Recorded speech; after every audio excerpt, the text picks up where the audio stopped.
Hello বন্ধুরা, তোমরা সবাই কেমন আছো? আশা করি ভালো আছো। আমিও ভালো আছি। আজকে তো লক্ষ্মীবার পুজো হলো বাড়িতে, ছোটো করেই হয়েছে।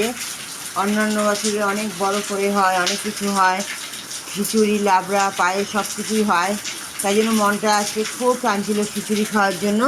তাই আমি বাড়িতে বানিয়ে ফেললাম। এখন একদম গরম গরম আলু দিয়ে খিচুড়ি করেছি, মুগ ডাল আর তো নিরামিষ, এমনিও মঙ্গলবার আর ঠাকুরের পুজো ছিল। মুগ ডাল আর গোবিন্দভোগ চাল দিয়ে খিচুড়ি করেছি। এটা আমার বড় মাসের জন্য। আর সাথে আছে পাঁপড় ভাজা। ও, তার সাথে আবার জমিয়ে বৃষ্টি পড়ছে। কোথায় কোথায় বৃষ্টি হচ্ছে কমেন্টস করে জানাও তো। দেখো, বেশি করে ঘি নিয়ে নিয়েছি। আর সাথে একদম গরম গরম আলু দিয়ে খিচুড়ি। এই হচ্ছে আমাদের রাতের ডিনার। আমরা এখন খাবো। তোমাদের খাওয়া গেছে কিনা কমেন্টস করে জানিও।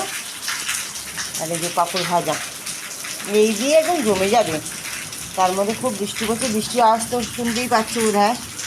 একদম ঝমঝম করে বৃষ্টি পড়ছে। আর বৃষ্টি হলে তো খিচুড়ি খেতে ইচ্ছে করে। চলো ঝটপট খেয়ে নিই। কমেন্টস করে জানিও কেমন লাগলো দেখতে আজকে আমার রাতের খাওয়ার। যদি ভালো লাগে একটা লাইক করে দিও, কমেন্ট করে শেয়ার করো। দেখা হবে নতুন একটি ব্লগে। Good night.